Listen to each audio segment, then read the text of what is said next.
नमस्कार मो YouTube channel स्वाद ओडिशा OD07 को आपण मानक स्वागत। चलते आज आम प्रस्तुत करवा गाजर हलवा।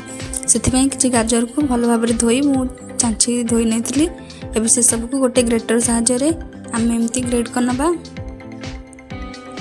देखते एमती ग्रेड करनबा। एबे सबुतक गाजर को मु भल भाव ग्रेड कर नहीं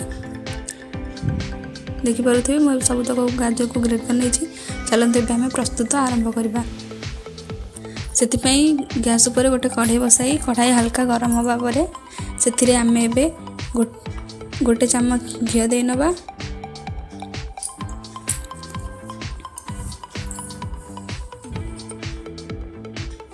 घी भल भाव मेल्ट हो सारा पर आम ग्रेड कर रखि गाजर को दे नवा।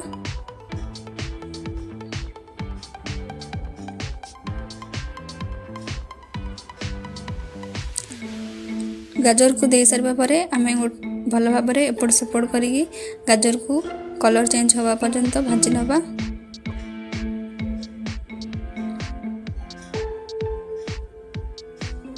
देखो एमती भल भाव एपट सेपट करी गाजर को आम भल भाव भाजी नवा। टिके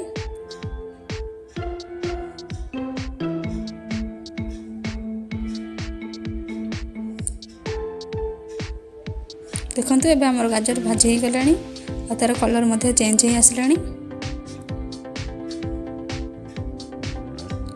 एबे हमें एथिरे क्षीर को ऐड करनबा।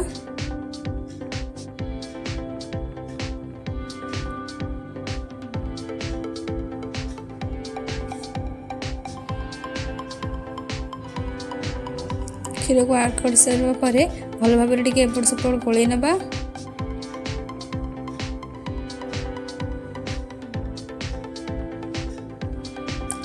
को एबे हमें मीडियम फ्लेम रे घोड़े की कवर करनबा। सिझिबा पय भल भाव छाड़नबा। देखंतु मझरे काढी देखि एमती भल भाव पुणी थे गोलई नबा। पुणी थे कवर करिकी सिझिबा पय छाड़ी देबा।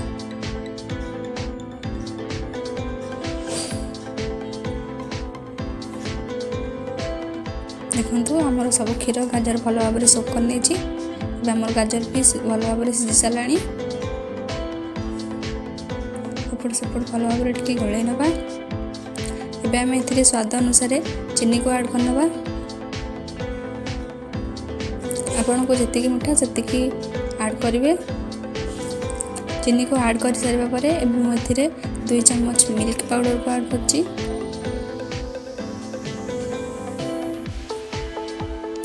आउ किसी काटिकी रखि ड्राई फ्रूट्स को ऐड करनबा।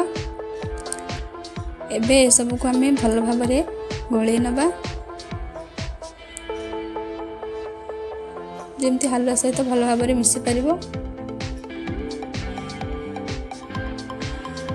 देखो ये आम चीनीटा केमती पानी होची। एटा भल भाव पूरा सोक हवा पर्यंत आम एपट सेपट करके भाजी नबा।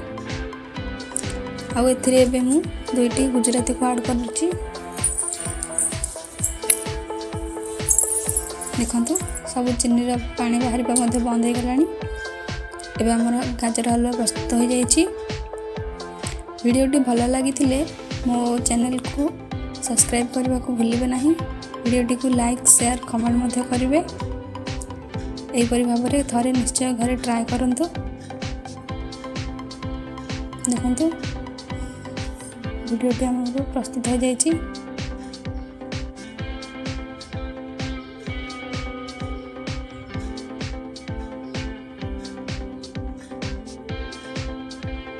नमस्कार, थैंक यू।